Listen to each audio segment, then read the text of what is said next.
pulled the yoke back with both hands. Nothing moved. Not stiff, not heavy. Locked, the nose kept dropping. That was the part no pilot could argue with. He was pulling back, and the airplane was going down harder. Below him lay Glendale, California, a grid of small houses and Tuesday lawns. Somebody's kitchen was down there. Somebody was standing in it. He was 43. He had flown the mail in open cockpits before most of these houses existed. At home in North Hollywood, he had a wife and a 19-year-old son.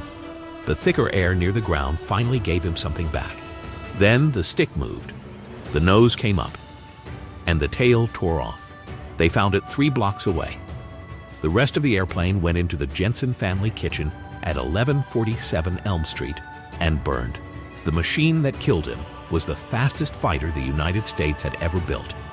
Inside 2 years, it would be the most feared American aircraft in the sky. It would kill a Japanese admiral in his own airplane. It would carry both of America's highest-scoring aces of the entire war. And it had something wrong with it. Something nobody alive could name yet. Something that would go on killing its own pilots for 3 more years while the war got bigger. Within a year, another Lockheed test pilot climbed into that same airplane at that same field. He went looking for it deliberately. His name was Tony LaVere. He was 29, built like a welterweight, and he had already made up his mind. The men on the ground had a word for the thing that was taking the airplanes. They called it the wall. Nobody had come back from the far side of it and explained what was there. Burbank, California, the Lockheed plant sat under camouflage netting beside the municipal airport. The man who drew the airplane was 31 years old when he started it. Clarence Johnson. Everyone called him Kelly.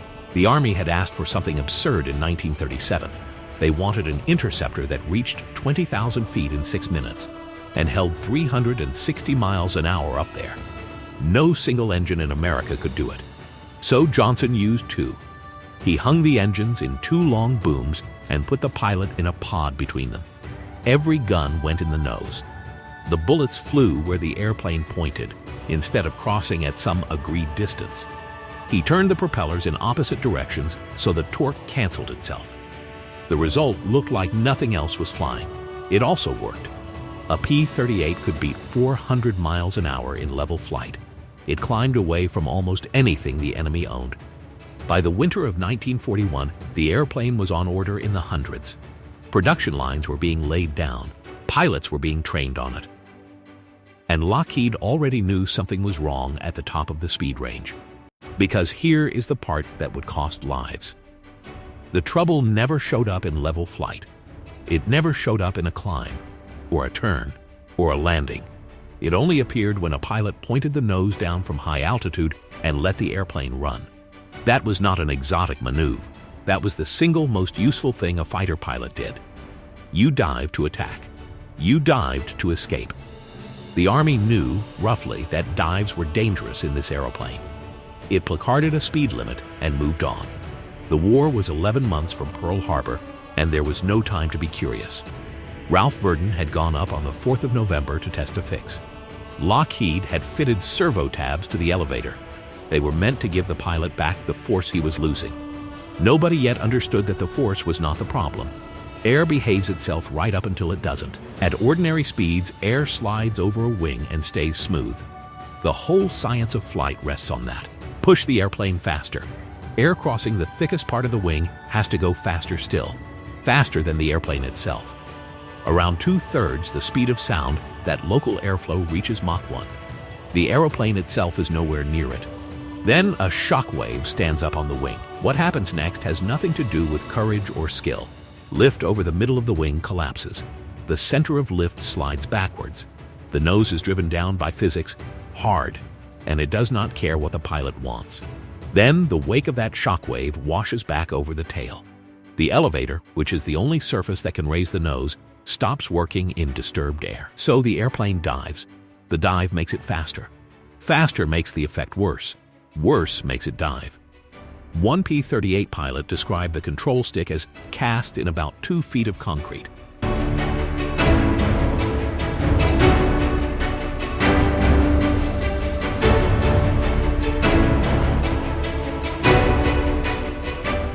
That was the sensation. The airplane simply removed itself from your authority and kept going.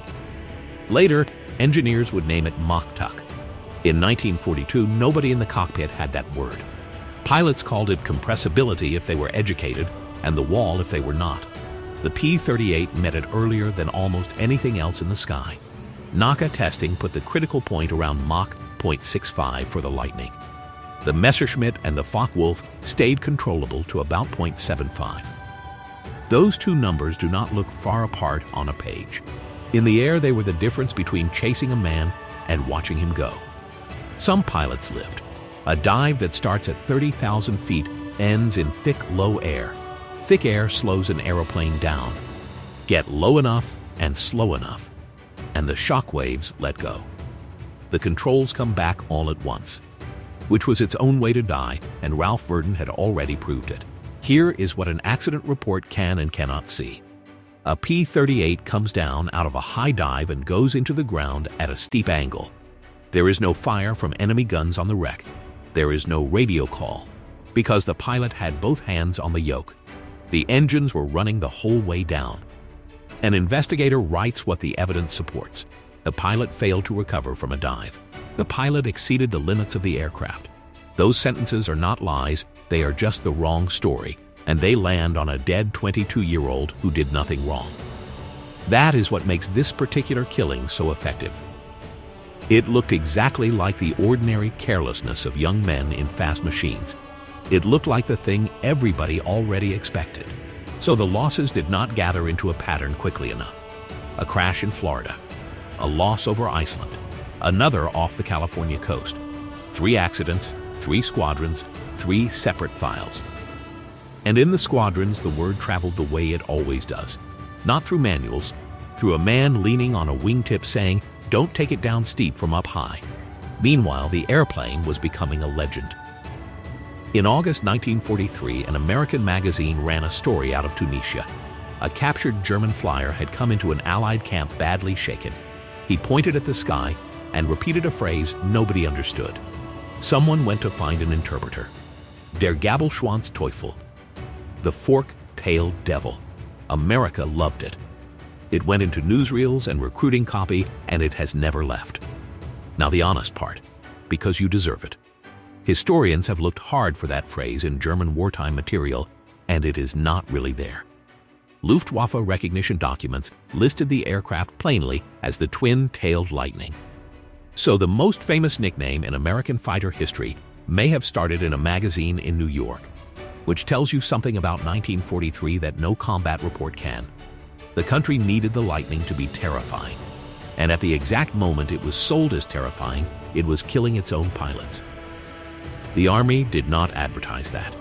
Kelly Johnson did not sit on this. He took the problem to NACA, the government's Aeronautical Research Committee. NACA put a P-38 model into the 16-foot high-speed tunnel at Ames. The tunnel found it. Above roughly Mach 0.65, the pitching moment of the model changed suddenly and violently. The lift over the middle of the wing dropped away. The nose-down force climbed. There, on paper, was the thing that had killed Ralph Virden. That is a genuine scientific victory, and it happened remarkably fast. It is also where the story turns, so stay with me. Because knowing why an airplane kills people does not stop the airplane killing people. The fix that the aerodynamics pointed to was a new wing, a thinner one with the thickest part further back which would hold off the shock waves. Now apply that to the spring of 1943. Lockheed was building Lightning around the clock. The Army was screaming for every airframe. Redesigning the wing meant stopping the line, retooling, requalifying. It meant losing months of production in a war America was not yet winning. So the wing stayed. And the question you have been asking since the first minute of this film quietly changes shape. You started out wondering what was killing them. By the summer of 1943, that was known, written up, and filed. The real question was never what killed them. The real question was how many men die in the distance between an answer and a fix.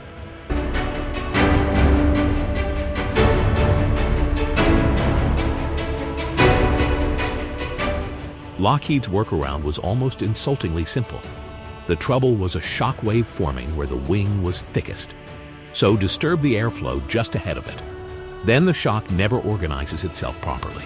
Put a small flap under each outer wing, outboard of the engine. Let the pilot throw a switch and let electric motors push them down into the airstream. That is it. 2 panels of metal and the elevator gets its authority back. Lockheed's engineers had it in test through 1943. The dive recovery flap worked. Somebody had to prove it. Proving it meant taking a P-38 up to 30,000 feet, then deliberately doing the thing that had been killing people since 1941. Tony LaVere and Milo Burcham took turns. Understand what that alternation means. 2 men at one company agreeing to share the dives between them. You go Tuesday, I will go Thursday. They flew them again and again, further into the buffet each time. They wrote down what the aeroplane did as it came apart around them. There is a decision buried in that which is worth naming properly. Lockheed decided to fix the P-38 with a bolt-on part instead of a new wing. Their reasoning was production. A wing redesign would have cost months of Lightnings the war could not spare. The risk sat entirely with the pilots. Every man flying an unmodified aircraft stayed exposed while the patch was proved. What actually happened was both things at once. The flap restored control in a compressibility dive, and the fleet in the field did not have it. By late 1943, Lockheed had a few hundred field modification kits assembled. Kits for North Africa, kits for the Pacific, and above all, kits for England, where the fighting ran highest and the dives ran longest. They packed them and sent them. The European air war was fought where human beings cannot live. B-17s cruised at 25,000 feet and higher. The escorts had to go where the bombers went and stay there for hours. Outside the canopy, it was 50 below. The Lightning had never been designed for that war. It had been designed as an interceptor that went up fast, fought, and came down. In England, it froze. Cockpit heating in the early models was close to useless. The engines that warmed a single-engine fighter sat 10 feet away on either side. Pilots came home with frostbite. Some could not feel the controls. The Allison engines suffered too, on British fuel in that cold, with intercooler plumbing that was never happy. Doolittle reported the failure pattern to spots in January 1944. In March, a P-38 group reached Berlin and lost half its strength to engines, not enemies. And on top of all of it sat compressibility. Because this is where the flaw stopped being a test flight curiosity and became tactics. A German pilot in trouble over Germany had one reliable escape. He rolled inverted and went straight down. He knew he could stay in control past Mach 0.7. The P-38 pilot behind him could not follow. Would not. Could not. He watched a man he had just beaten disappear downwards into the haze. Then he went home and wrote it up. And the enemy learned this quickly, the way frightened people learn things, and used it every single day. The most feared American fighter in the sky had a floor under it. Anything below that floor was safe from it. In the winter of 1944, Lockheed put a test pilot on a ship. They sent him to the war. Tony LaVere had been flying the dive program for 2 years. He knew more about the far edge of the P-38 than anyone alive who was still breathing. So the company sent him round the 8th Air Force bases. He was there to talk to the men who had to fly it. Lockheed's modification center near Belfast brought an aeroplane up to the newest specification. Dive flaps fitted. Somebody painted a name on it. Snufooperman, at King's Cliff, home of the 20th Fighter Group. The lecture went badly. Put yourself in that room. You are 23. You have buried friends who went down in dives, and a civilian from California is at the front explaining your aeroplane to you. So LaVere stopped talking and went flying. He took the Lightning up to 25,000 feet over the field. Then he put the nose straight down. Every pilot on that station came out of the huts to watch a man kill himself. That is not a figure of speech. They had seen this exact picture before, and they knew how it finished. He pulled out clean. Then he decided the point had not been made hard enough. He came back across the field low and rolled it on one engine. You can decide for yourself what that took. The pilots of the 20th understood what they had just been shown. It was not a stunt. It was a promise about a part that was on its way to them, which is the cruelest thing in this entire story, and we are almost at it. 200 kits. 200 sets of dive recovery flaps built at Burbank. Created, manifested, loaded aboard a Douglas C-54 Skymaster bound for England. Enough to modify 200 Lightnings already flying combat over occupied Europe.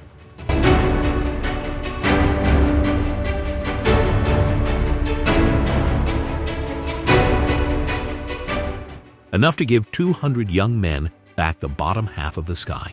The Skymaster is a 4-engine transport with a high wing and a long fuselage. The Focke-Wulf Condor is a 4-engine German maritime aircraft with a high wing and a long fuselage. At distance, in poor light, over water, they are the same shape. And RAF fighter pilot finds the transport, identifies it as a Condor, and does his job. The C-54 goes into the sea. Nobody in England knows what was in the hold. Nobody at Burbank knows for weeks. The flaps are gone. And the loss lands in the middle of Leviere's tour. He is standing on 8th Air Force stations in front of exhausted men. He is describing the modification that will fix the thing they fear most. And he is telling them the truth. The parts are coming. The parts are on the floor of the channel. Back in California, they do the only thing left. P-38Js coming off the Burbank line are towed out onto the ramp. Men modify them outdoors, in the open air, because there is no room inside. Not until June 1944 did the dive flaps go onto the production line itself. They are fitted to the last 210 P-38Js built. Count the delay. The problem killed Ralph Virden in November 1941. By 1943, the cause was understood.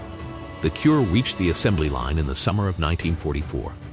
Only the second half of every Lightning ever built left the factory able to dive safely. Doolittle wants an answer he can act on, so he asks the British. The Royal Aircraft Establishment at Farnborough tests captured German fighters against Allied types. On the evaluation team is a Fleet Air Arm officer named Eric Brown. He will end his life having flown more aircraft types than any pilot alive. Brown's team runs the numbers. The Messerschmitt fights to Mach 0.75. So does the Focke-Wulf.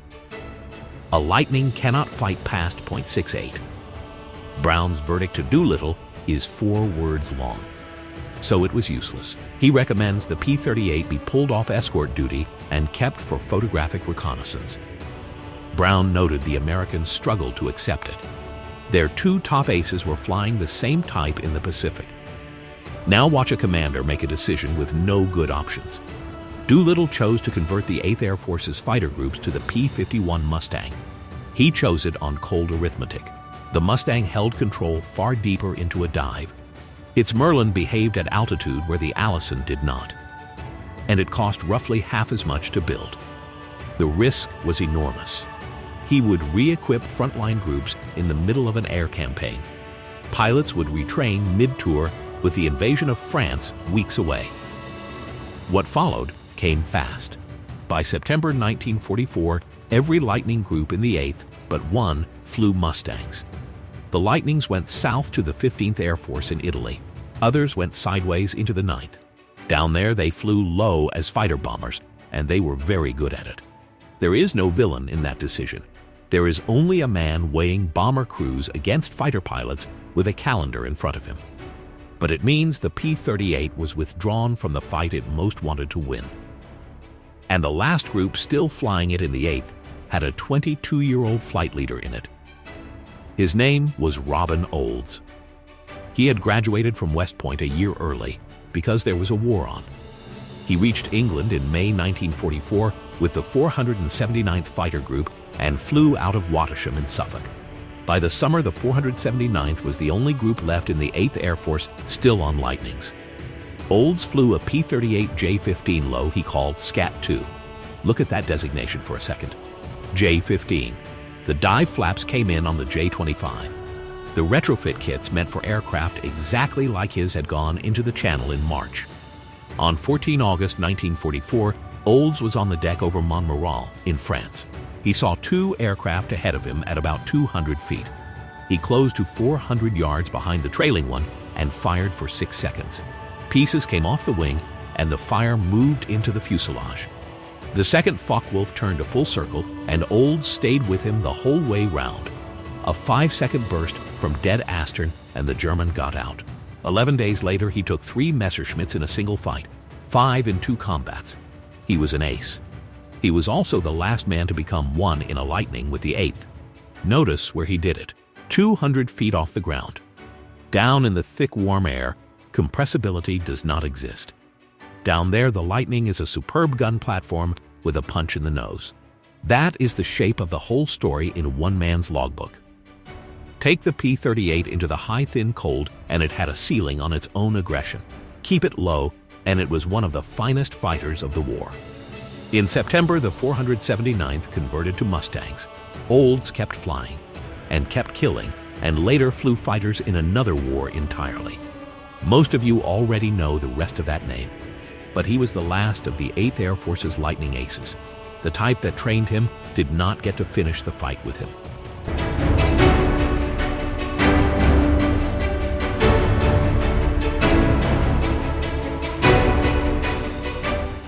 Everything you have just heard is a European story. Send the same airplane to the Southwest Pacific and the arithmetic inverts. Combat happened lower, distances over water were enormous, and a second engine meant a man might get home on one.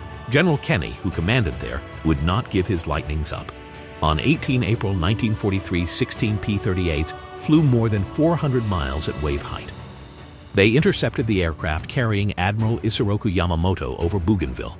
No other Allied fighter in that theater could have made the distance.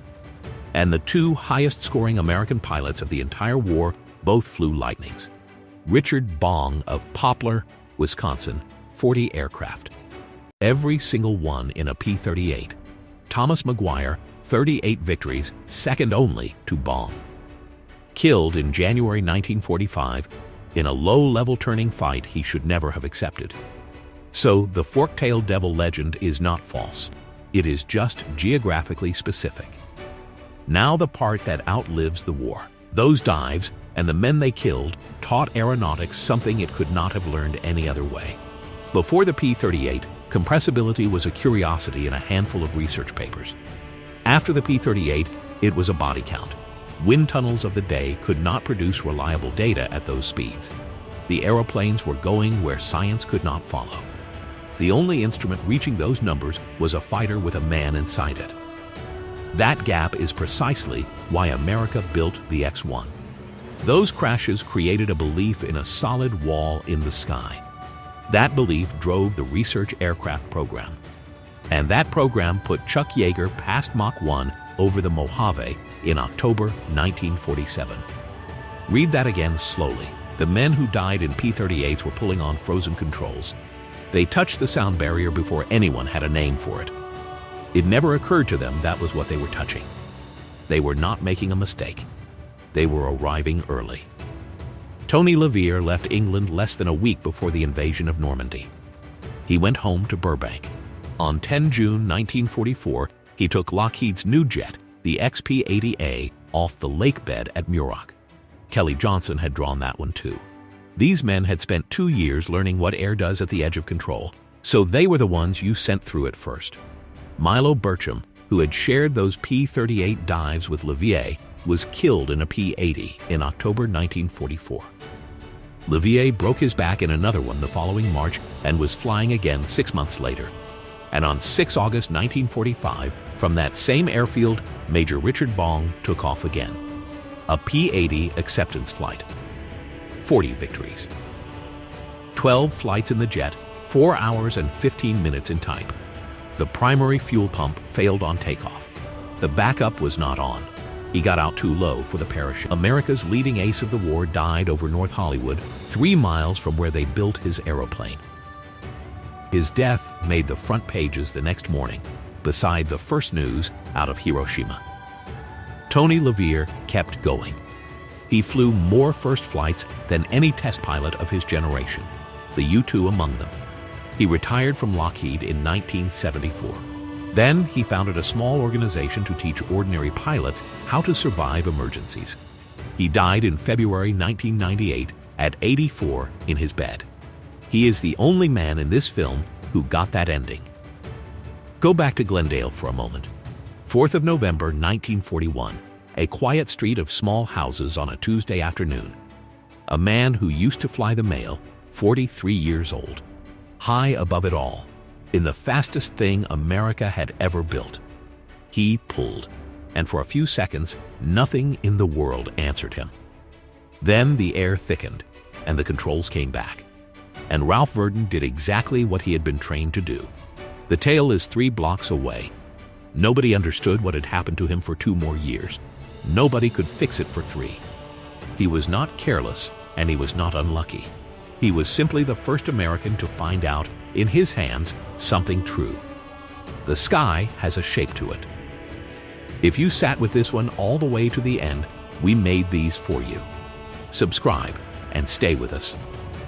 There are men in this history whose names have never been said out loud here. We are working through them, one at a time. Somewhere in a hangar tonight, there is a Lightning that still flies. Under the outer wing, on the underside, there are 2 small metal panels. Most people who walk past never notice them. They are the shape of everything nobody knows.